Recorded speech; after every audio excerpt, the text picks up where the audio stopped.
After 9 years of sacrifice, raising two kids that weren't mine, they sat me down and said I owed their real dad an apology for replacing him. I didn't argue, I just cut off everything, packed their things, and gave them exactly what they asked for. Hey Reddit. Alright, so I'm not one of those guys who usually post online, but honestly, after what went down in my life, I think I earned the right to tell this one. I, Jason, 41 male, now, and for a solid 9 years, I lived under this illusion that I'd built a family from scratch. Turns out, I was basically just the mechanic holding together someone else's wrecked car. When I met my wife Laura, she already had two kids. Jake was 9, Lana was 6. I remember the first time I met them like it was yesterday. Jake gave me this, "Who the hell are you?" look that only 9-year-olds can pull off, and Lana just kinda hid behind her mom, clutching a stuffed bunny like I was some weirdo.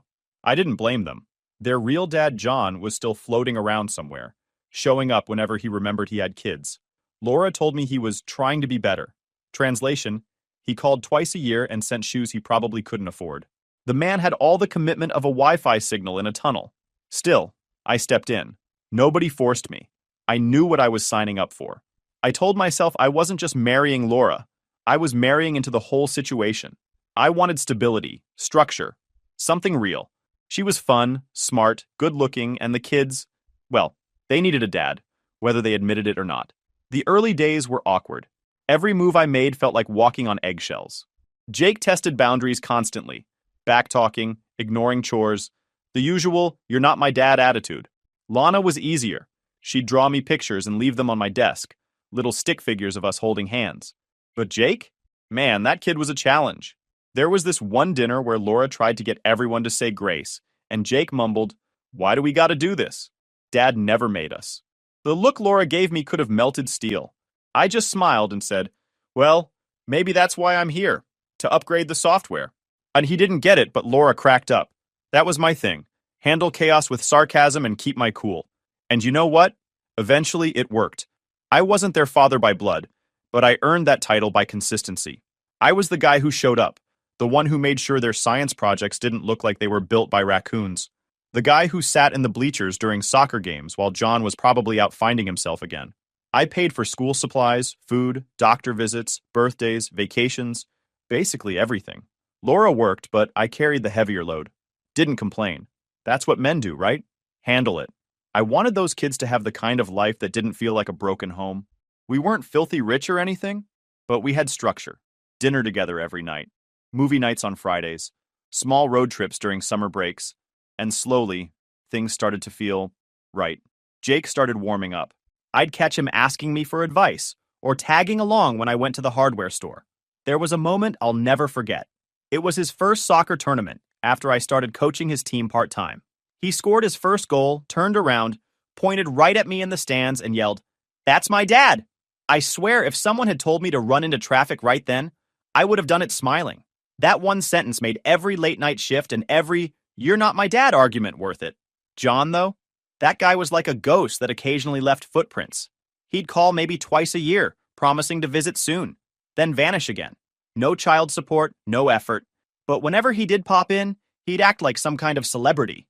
The kids would run to him because, well, he came bearing gifts and empty promises. Laura tried to pretend she was over him, but I could tell his shadow still lingered. She once said, "He's not a bad person, just irresponsible."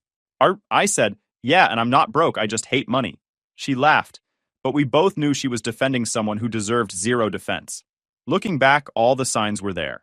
Laura's occasional "John still deserves to see them" talks. Jake sometimes asking weird questions about what would happen if something happened to you. I just brushed it off. I figured they were curious. Kids ask dumb stuff all the time. I didn't know then that the man who disappeared for years would crawl back out of nowhere later, and that I'd be the one left cleaning up his mess all over again. But at that time, I was proud. I looked at my life and thought, yeah, I did good. The thing about kids, they didn't care about money as long as you showed up. And I showed up every damn time. One night, Laura and I got into this small argument. Nothing major, just the usual couple nonsense. She thought I was being too strict with Jake about curfews. He wanted to stay over at a friend's place for the weekend, and I wasn't fully sold on the idea because, well, I actually met the kid's parents once, and they gave off serious, "We let our 13-year-old vape in the basement" vibes. Laura rolled her eyes and said, He's growing up, Jason. You can't bubble wrap him forever. I laughed. I'm not bubble wrapping him. I'm just making sure he doesn't end up in a YouTube prank video titled Teen Loses Eyebrow in Backyard Explosion. She tried to stay mad, but I could see her trying not to laugh. We went back and forth for a few minutes, me being the practical one, her being the emotional one, until Jake, who apparently had been eavesdropping from the hallway, walked in and said, "Mom, he's right. He's just trying to help." Laura blinked. "You were listening?" "Yeah," he said, shrugging like it was no big deal. "He's stricter, but he's never wrong about stuff." Laura stared at him for a second, then sighed and said, "Fine, you win," before walking off to put Lana to bed. Jake looked at me and grinned. "You are kinda strict, though." "Yeah, and you're still alive, so you're welcome," I said, tossing him a wink. That was one of those weirdly proud moments. Not the big flashy kind, just that quiet realization that maybe, finally, I wasn't the outsider in my own house. That kid stood up for me when he didn't have to. That meant something. A few months later came the call that nearly made my heart stop. I was at work when the school phoned. Jake had been in a fight. They said fight, but when I got there, it looked more like a one-sided beating. His backpack was torn, lip busted, shirt dirty. He tried to act like it wasn't a big deal, but I could see his hands shaking. The principal started with the whole, "We're still gathering information" speech. I cut him off. "You had cameras in the hallway, right? Maybe check those before pretending it's a mystery." He blinked. "Mr. Reeves, Don't Mr. Reeves me. My kid's bleeding. Maybe focus on the part where that shouldn't happen at school." He didn't like that, but I didn't care. I didn't raise my voice, didn't curse, just gave him that look that says, "You're wasting my time." I'd learned early in life that quiet confidence rattles people more than shouting ever will. After the meeting, I drove Jake home. He was quiet the whole ride, staring out the window. Halfway there, I said, "You want to talk about it, or should I start guessing?" He shrugged. "They said stuff. About me, about Mom." "What kind of stuff?" "That I didn't have a real dad. That you're just my mom's husband." I gripped the steering wheel a little tighter. You know what? Screw them. A real dad's not the guy who makes a baby. It's the one who shows up and sticks around. You don't need to explain your family to people who can barely spell it. He laughed a little. "You're so weird sometimes." "Yeah, well, weird keeps you alive." That night, I checked on him before bed. He was sitting at his desk, doodling on some notebook. When he saw me, he said quietly, "You're my only dad, you know that?" It wasn't some teary movie moment. No dramatic music, no hugs, just him saying it like it was a fact. But damn, it hit. I played it cool, told him, "Don't get sentimental, kid. You're gonna ruin my reputation." He laughed, but I caught the look in his eyes. The kind that says, "I mean it." After that, something changed between us. He started coming to me for advice. About school, friends, even dumb stuff like what sneakers to buy.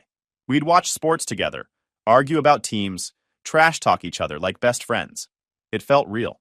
Laura saw it too. That night after dinner, she said, "Thanks for handling everything today."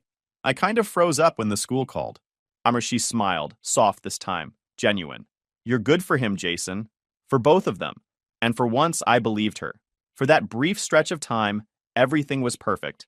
I thought we'd made it through the hard part, that the foundation I'd built was solid. That night, hearing Jake call me his dad, I thought I'd made it. Thought I was part of something permanent. I didn't know that loyalty can disappear faster than trust funds. Life was running smooth for a while. The kids were doing well, Laura seemed content, and I was convinced we were finally past all the rough edges. You know that feeling when things are so normal it's almost suspicious? Yeah, that's where I was. Then, out of nowhere, he came back after 9 years. John, the ghost of bad decisions past, the guy who vanished like a magician whenever responsibility knocked. It was a random Sunday afternoon. I was fixing the gutter outside when I saw a shiny black car pull up in front of the house. Out steps Mr. Vanishing Act himself. Nice haircut, expensive jacket, fake smile plastered on like he practiced it in the mirror. He looked like one of those guys who buy designer belts but forget to pay child support. Laura froze when she saw him through the window. She muttered, "Oh my God," under her breath. I remember that exact tone. Not fear, not happiness, just guilt. Like someone who found an old photo they swore they'd thrown out. Before I could even say a word, Lana came running to the door yelling, "Dad!" And man, hearing that word from her mouth hit harder than a truck. John smiled at her, arms open, acting like he'd been there all along. "Hey, sweetheart. Wow, look at you. You've grown so much." Of course she had genius. That's what happens when you disappear for years. Jake came next, slower, more hesitant, but when John handed him a pair of fresh sneakers, the hesitation vanished real quick. He smiled. My kid, smiling at him. Laura opened the door wider and gave this awkward half smile. John, what are you doing here? He shrugged like it was no big deal. Just passing through, figured I'd stop by, see how everyone's doing. Thought it was time I stepped up a little. I stood behind Laura, wiping my hands on a towel, not saying anything. My silence wasn't because I was scared or jealous. It was because I knew guys like him. The type who show up when the hard work's done and pretend they built the place. He turned to me and gave me that handshake that's half grip, half challenge. Jason, right? Good to see you, man. Is it? I said, keeping my tone casual. You've missed about 9 years of family events? Busy schedule? Laura shot me a look. The one that says please don't start. So I didn't. Not yet. He stayed about an hour, long enough to drop off gifts that screamed compensation, not love. New shoes for Jake, a dupe designer bag for Lana, and a half-hearted apology for Laura. Then he left, promising to call soon. And he did.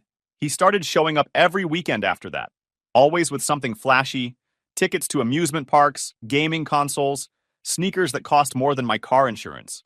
He'd pull up honking, the kids would run out like he was Santa, and I'd just stand at the door watching the scene play out. They'd come back Sunday night smelling like fast food, bragging about laser tag, arcades, bowling, all the fun things I didn't have the time or the spare cash for every weekend. John took us to a steakhouse, Jake said once mid-dinner. He said I should try something other than your plain chicken. Cool, I said, keeping my face neutral. Hope he taught you how to pay for it, too. Laura gave me the please don't ruin the vibe look again. I gave her the then, maybe stop defending this clown look back. She sighed. He's trying to make up for lost time, Jason. You can't hold that against him. Making up for lost time is fine, I said. Just weird that he's only showing up when everything's already built. I do all the maintenance, he takes the victory lap. She rubbed her forehead. Please, not in front of the kids. I wasn't trying to start a war. I just didn't like watching a guy who barely existed suddenly play hero in my house. The worst part was, John didn't even hide his nosiness. He started asking me weirdly specific questions, like about the house, my job, the mortgage, the insurance. So, Jason, he said one Sunday, sipping coffee at the kitchen table like he owned the place. Must be nice having your own home. You pay it off yet? Still working on it, I said, not looking up from my laptop. Yeah, big responsibility. You got life insurance and stuff? I glanced at him. Why? You planning to take out a policy on me? He laughed too hard. The kind of laugh people do when they get caught being too curious. Nah, man, just talking. I've been thinking about getting one myself. Sure you have, champ. I brushed it off, but something felt off. You ever get that gut feeling that someone's not just asking questions? They're collecting information? That's the vibe. Weeks went by, and his pattern stayed the same. Fun weekends, fake charm, bragging about how he's turning things around. The kids started parroting his lines. Lana once said, Dad says money isn't everything, but he still paid for my nail and hair. Yeah, kid, money's not everything, unless you use it to buy your way into someone's heart. Jake, though, was the one that really hit me. I overheard him one day on a call with his friend, talking in that casual teenage tone like he was just updating someone on life. My real dad's back now, he said. He's doing great, owns a business, has a nice car. Mom says he's finally going to take care of us. He paused for a second, then added, laughing, Yeah, our real dad's rich. He's going to take care of us later. I stood in the hallway, hearing every word. My jaw didn't clench, my eyes didn't tear up. I just stood there, frozen, because that's when it clicked. All the work, all the sacrifices, all those late nights I spent trying to give them a better life. It only took a few shiny gifts and fake promises for it to fade. Loyalty, I learned that day, doesn't just disappear. It gets bought, one expensive sneaker at a time. John wasn't just back, he was everywhere. The guy went from ghosting his kids for almost a decade to suddenly acting like Father of the Year. He started posting pictures online with captions like, Nothing more important than family time, conveniently leaving out the part where family time meant showing up after I'd already done all the heavy lifting. What really pissed me off wasn't that he was back. It was how quickly everyone adjusted to it. Laura started saying things like, You should be grateful they have both fathers now. Both fathers. Like this was some co-parenting fairy tale instead of a man strolling into a life I built and putting his name on the mailbox. The kids started changing too. Jake used to tell me about his day, about school, about girls. All of it. Now, everything was dad this and dad that.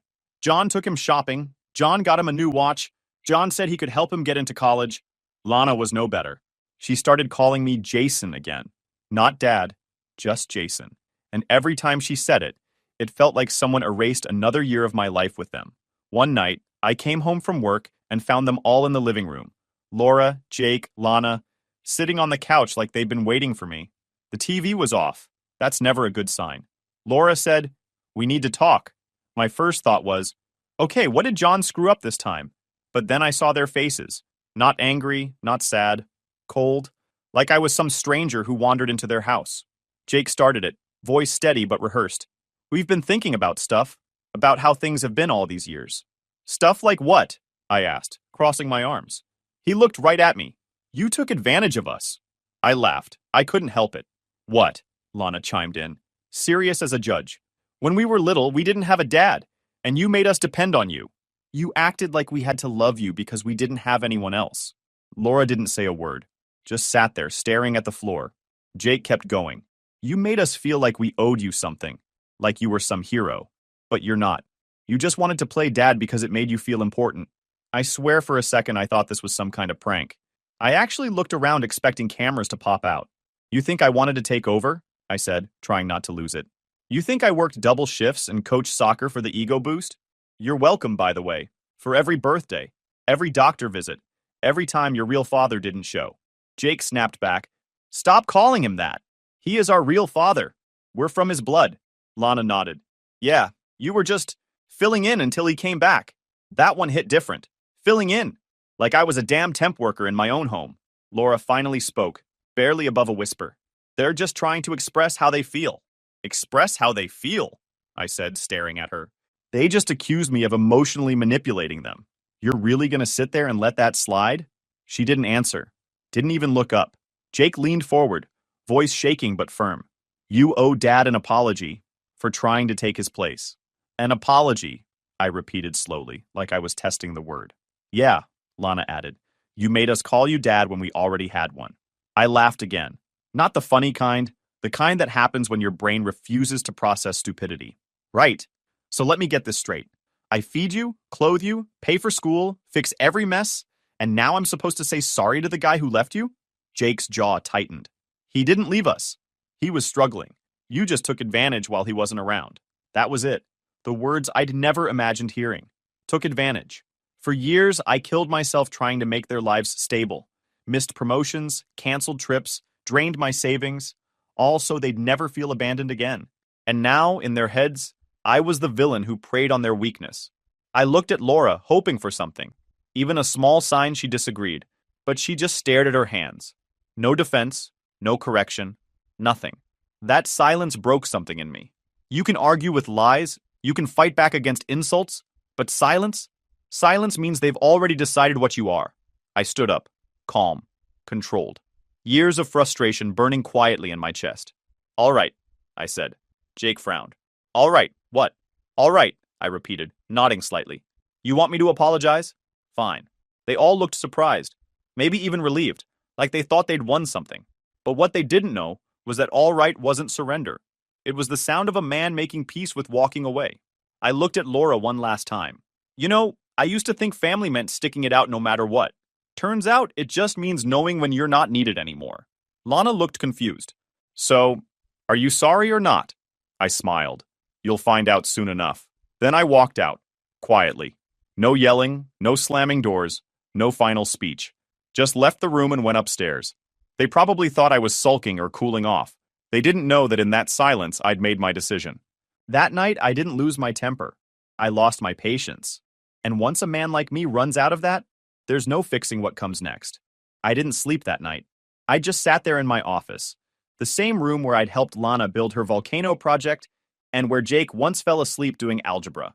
Everything in that house had my fingerprints on it, and suddenly all of it felt borrowed. When the sun came up, I didn't feel angry anymore. I felt done. There's a big difference. Anger fades. Being done? That's permanent.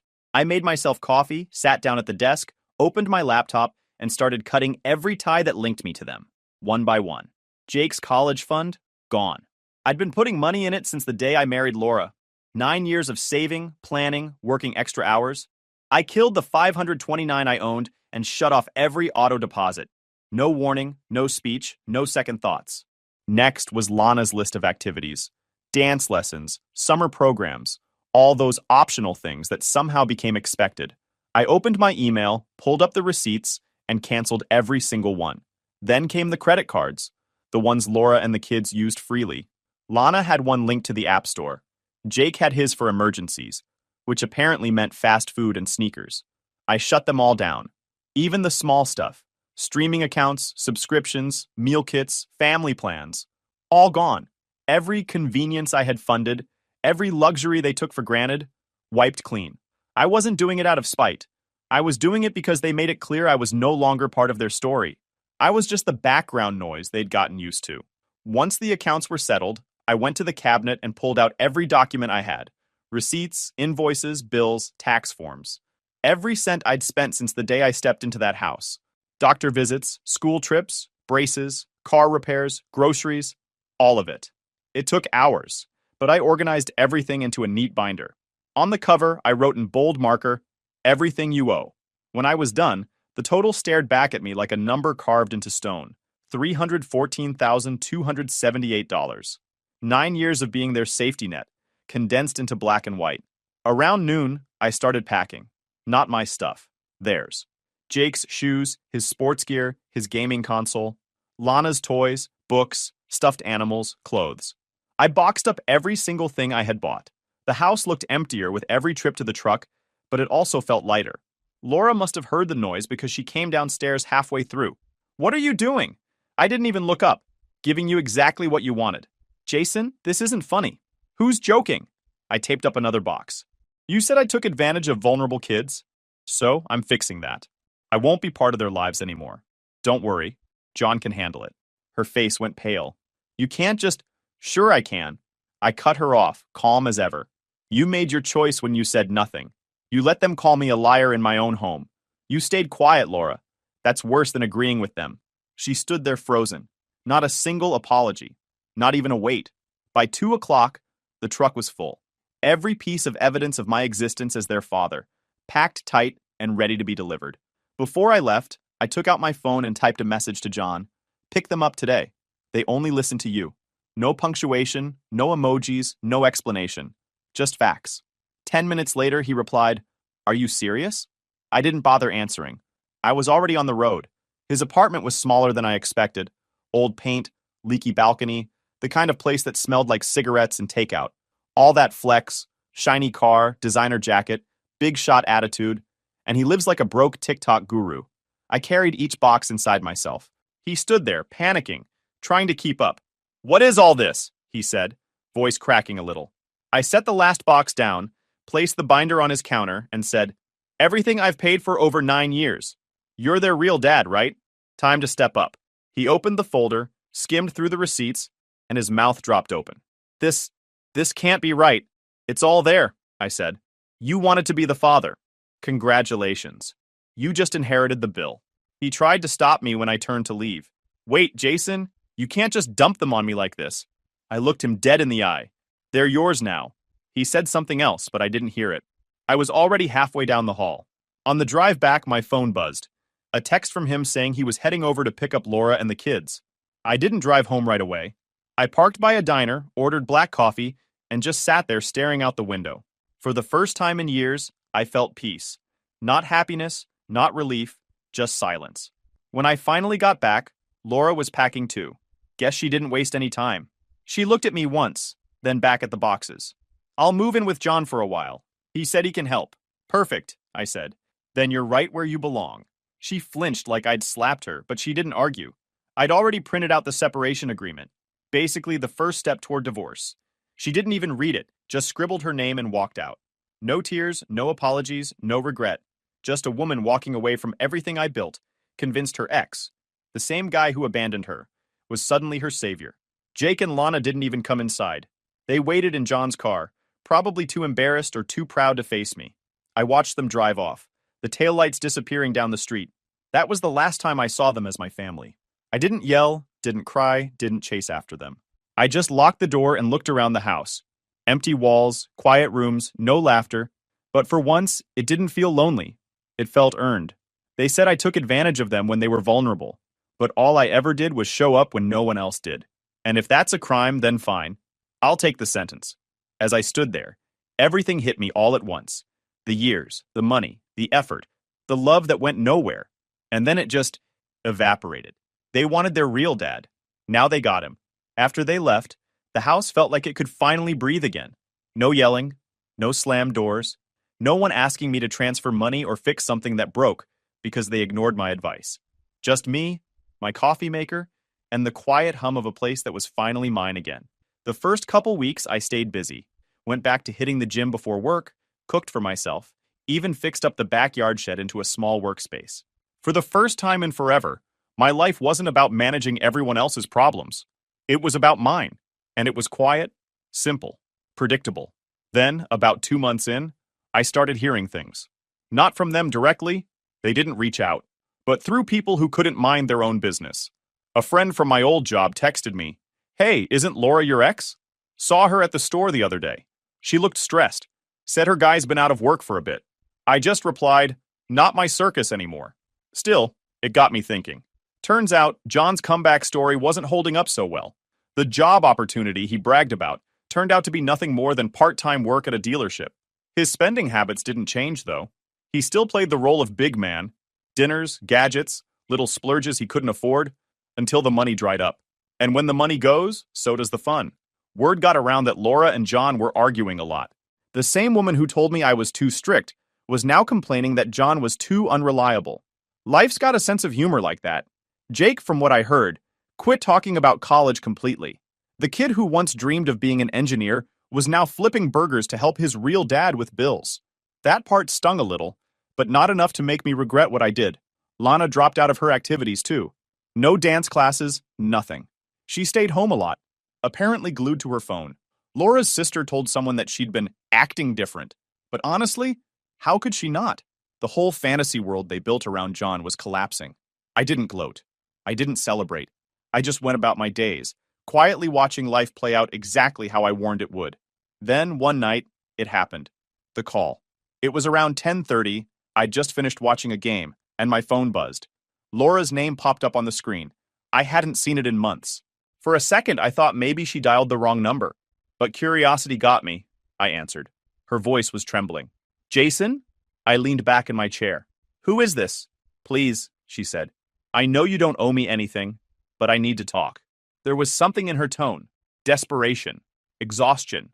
The same kind she used to have when she'd call me to fix something. Except this time, it wasn't about a leaky faucet.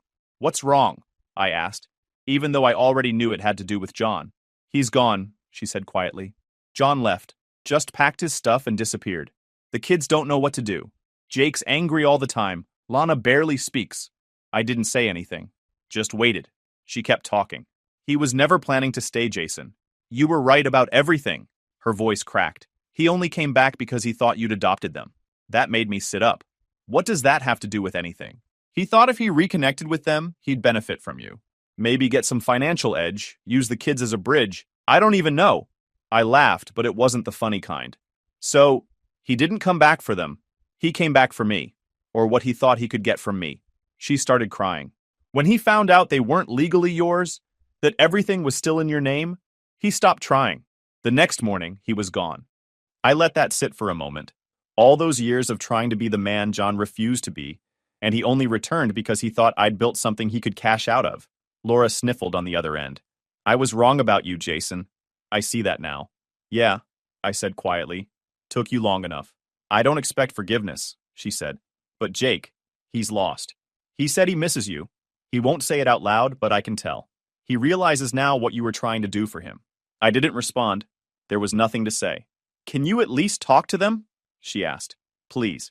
They need some kind of stability." I took a deep breath. "No, Laura. They need to live with the choices they made, just like you do." She started to cry harder. "Jason, please." I cut her off. "You know what I realized? I spent 9 years proving I was a good father to kids who didn't even want one. You spent 2 months proving you couldn't handle the man you replaced me with. I think we're even." And then I ended the call. No yelling, no slamming the phone down, just a quiet click. I sat there for a while afterward, staring at the ceiling. The silence that followed wasn't the empty kind. It was clean, like fresh air after a storm. They'd made their choice, and they got exactly what they asked for. John wanted what he thought was mine. Laura wanted the fantasy of a perfect family. The kids wanted the cool dad. And they all got it, for a little while, until reality reminded them what real actually means. Sometimes you don't need to get revenge. You just need to stop saving people from their own consequences. I poured myself a coffee, walked through my quiet house, and sat out on the porch. The night was calm. The world hadn't fallen apart, just their version of it. They wanted their real dad. They got him. And just like last time, he left. A year passed. Funny how fast time moves when you stop waiting for people to appreciate you. Somewhere along the way, I met Claire. We crossed paths at a hardware store, both staring at the same power drill like we were deciding if adulthood was worth the price tag. She laughed at one of my sarcastic comments. Most people don't. And that was that. No drama, no ghosts, no baggage. She didn't need saving, and I wasn't trying to save anyone. We clicked because neither of us needed the other to fill a hole. For once, I wasn't living in reaction to anyone else.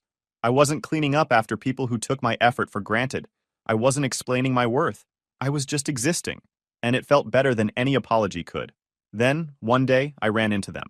It was at the grocery store, the same one I'd taken the kids to every Saturday years ago.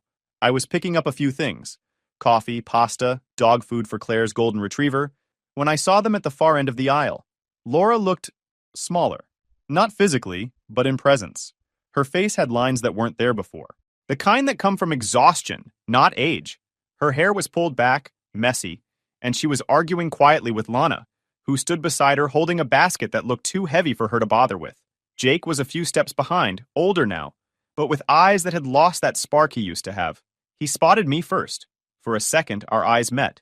No tension, no anger, just recognition. He didn't look away right away this time. Instead, he gave me this short nod. Not an apology, not a greeting, just a silent, "I get it now." That was enough. Lana noticed him looking and turned her head. The moment she saw me, she froze. Then she quickly turned back to the shelf, pretending to compare cereal boxes.